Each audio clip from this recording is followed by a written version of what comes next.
these boilers existed to purify the water. They still exist today. Obviously they don't work, but me, they're still standing. That's mad. Mad.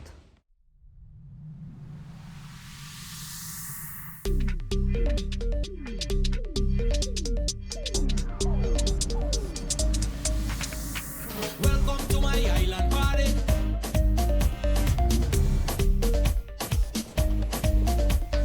Welcome to my island party. Welcome to my island party.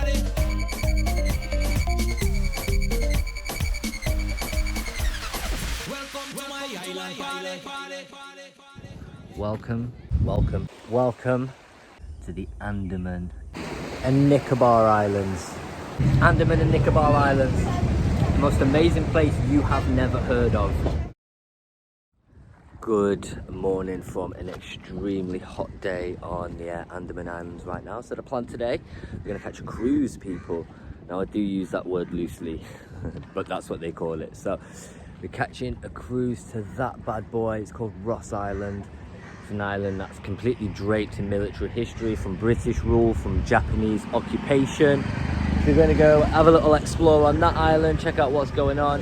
So what I thought was the cruise place is closed. So I'm just going to try and do it this way. I think everybody in this is trying to get to the same place. Let's see what happens. I'm just a passenger right now. We're all just passengers to this. So let's see. Yeah, this is all a bit mad, but I love it. It's just everyone like crowded around. It's like hustling. It's like hustling for the spot. But I've paid my 800 rupees, about £8. So hopefully I'm on a boat today. That's what we hope. You don't really know what's going on though. You never really know what's going on. But I kind of love that. It's just wild. Everything you try to do is wild. It's going to be an experience. So I've paid. But I've not been given like any form of ticket or ID. Yeah. I hope I don't get scammed. That pissed me off because I've done like 2 weeks in this place and no one's ripped me off. I might have been ripped off the odd like 100 rupees for something, but allow that. But I mean, if they've just taken my money and I don't get on a boat, but not much I can do about it. I'm not exactly going to get the police involved. I just hope I haven't been ripped off. So I've got to make my way down here to the end. And who knows? Who knows? Because originally it was sold as like an air-conditioned cruise, and that sounded nice on a hot day like this. But who knows? I might just end up in a fishing boat. No idea what's gonna come. Like I said, we're all just passengers to this, people. We're all just passengers. We continue on. I hope I don't get asked for any like ticket or ID, because they haven't given me anything. They just sent me over here, and there's lots of these small boats, so I might be on one. Probably be a better experience getting on a small rickety fishing boat as opposed to an AC cruise. So yeah, but anyway, let's see how it all unfolds. So we found the boat. The boat is called Arushi. I felt like for a minute like I'd been skagged, but no. They're on my same boat. So yeah, we're just waiting for the boat to come in. I do have a feeling it's going to be one of these much smaller ones, which is going to be quite a hype actually.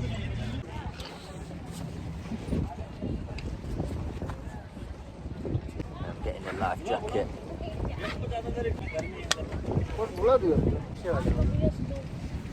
Ready to go, people.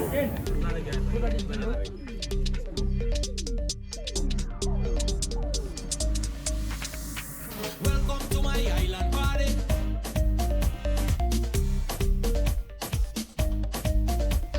Welcome to my island party.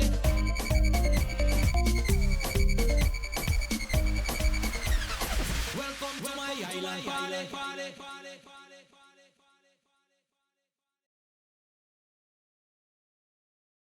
Ross Island, originally known as Chong Iki Bood, capital of the British settlement is named after the British Marine surveyor Sir Daniel Ross and is situated at the mouth of Port Blair Harbour, approximately 800 metres away from Aberdeen. Aberdeen is the place on the mainland where we've just came from. The island occupies an area of 0.6 square kilometres and acts as a shield to Aberdeen against any natural disaster. In March 1789, a well-known marine surveyor, Lieutenant Archibald Blair, sailed into this majestic harbour known to sailors as Andaman Islands, oblivious that he had unfolded a strange new chapter in the history of the British Raj, a tragedy that came to be known as Kalapani.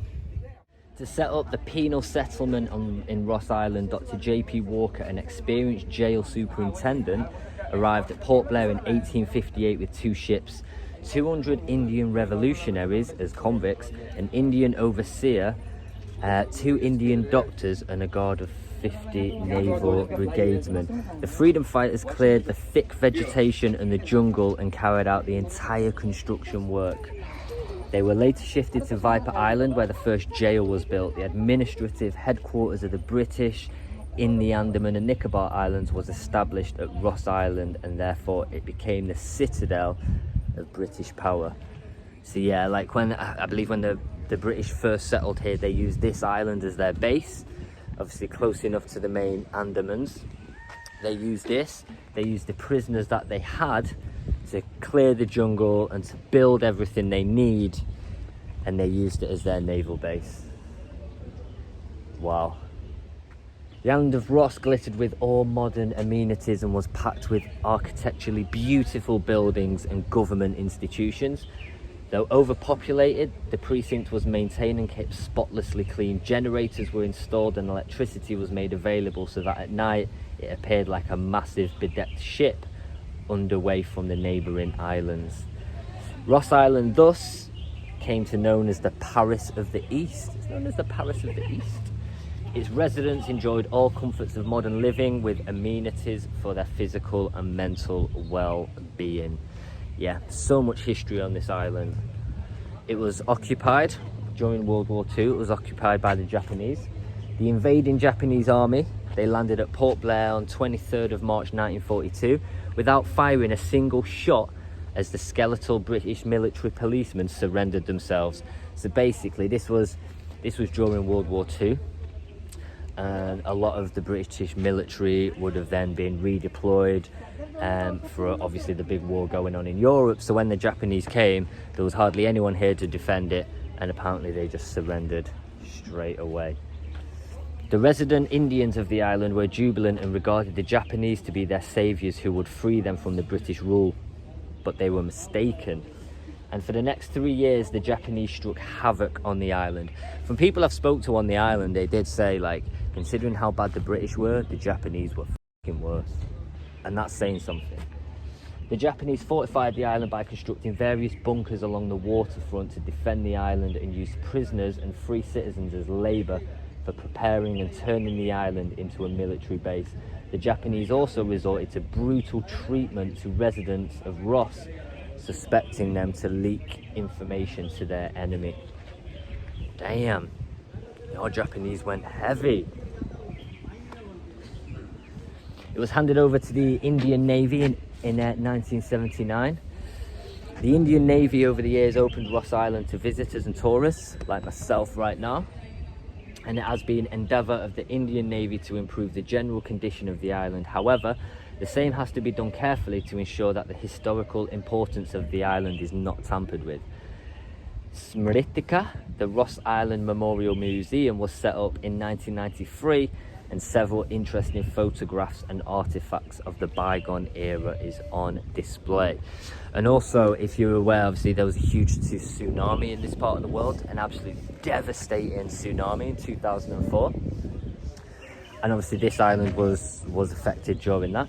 The islanders of Port Blair shall be eternally indebted to the Ross Island, which stood unshaken as a mighty shield and took the massive brunt of the ferocious tsunami on the 26th of December in 2004. I remember this tsunami. And it saved the entire city of Port Blair, including the Aberdeen area, bus terminus and Ambassador Auditorium. The seawall along the eastern side bore the brunt and was breached at several locations. A large portion of Ferrar Beach was also lost in the tsunami. So yeah, this island being situated where it is, basically in front of the main Port Blair, I guess took a huge brunt of the tsunami and actually protected the mainland from the tsunami waters. Wow, what an amazing piece of history. So yeah, we're just gonna take a walk, get lost on this place and go see what it's saying. I don't know which way to go, people. Don't know which way to go. I just love how the roots of, so these were old buildings probably built hundreds of years ago, and how the roots of the trees have just taken over, like nature just taking its back. Absolutely amazing. There's a swimming pool constructed here. A small swimming pool was constructed on the northern edge of the island and was immensely popular with members of the exclusive settlement club. It was filled by seawater during high tide, so that's how they filled it, and used to get clear during low tide swimming. The pool had an anti-shark netting, so Ross Island thus came to known as Paris of the East. Its residents enjoyed all the comforts of modern living with amenities for their physical and mental well-being. I just love how there's so much history here, and they've kept it in a really good way. Malaria and other waterborne disease were responsible for a number of deaths, especially of infants, during the early years of the settlers at Ross Island. Hence, the British thought it necessary to have a distilling plant and mineral water plant to produce pure water for drinking. The fine lattice work of roots holding this crumbling structure together belong to the trees of Fiscus family. The huge boilers made of special steel still stands. Wow. So these boilers existed to purify the water. They still exist today. Obviously they don't work, but me, they're still standing. That's mad. Mad. I have to make sure I keep an eye on the time. I don't want to get stuck here, or do I? I probably do actually. Probably do. Start a new life. You can just see it everywhere, like remnants of man-made structures, stairs, which have obviously demolished over time, and probably the 2004 tsunami demolished a lot of it as well, as this island really took the beating of what happened in 2004. But it's such an incredible mix of old man-made industry and then nature just reclaiming it. I've never seen anything like it. It's beautiful. And the nature you see on this island is so different to what you get on the main Port Blair, especially with the deer. I've never seen deer with like little white spots, and apparently you get peacocks on here as well. So that will be, I really want to see a peacock. So this looks like maybe it was one of the original constructed paths hundreds of years ago, so we're going to walk it. Just look, everywhere remnants of an old man-made world, recaptured.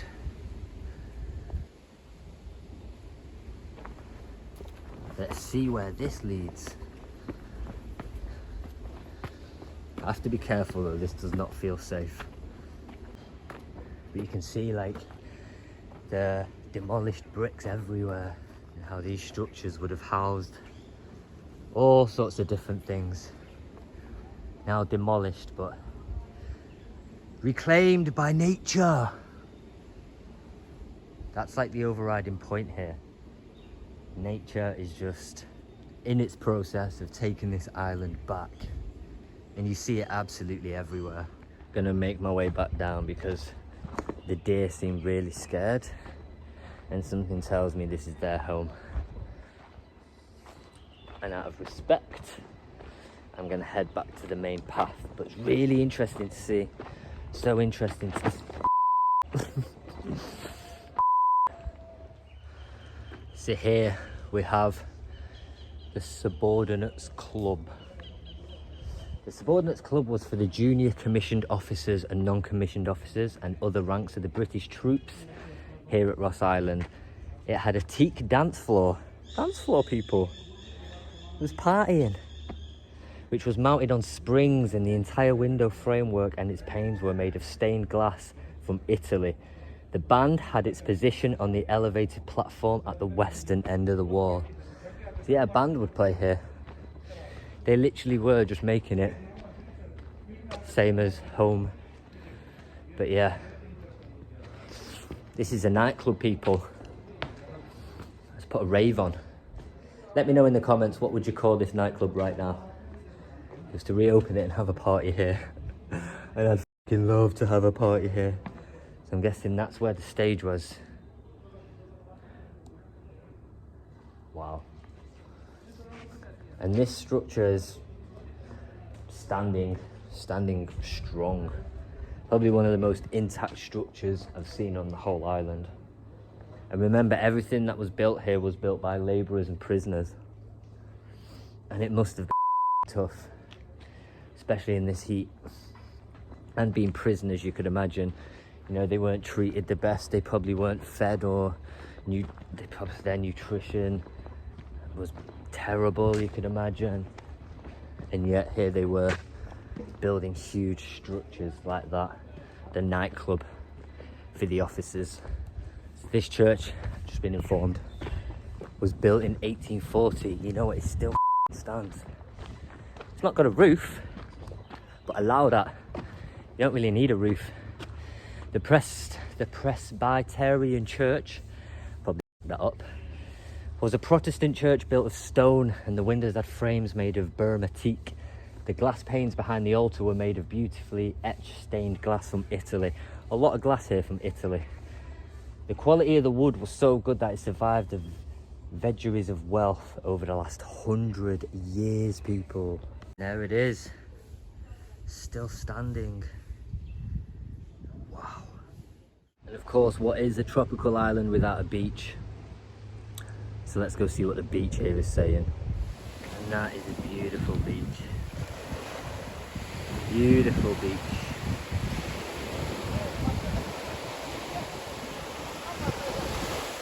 What a gorgeous setting I am in right now. But I've just seen the time, and I've got about 20 minutes to get back across this island. Otherwise the boat's gonna fall without me, which probably wouldn't be such a bad thing right now, but I think it's illegal to be stuck here, so yeah. Let's go.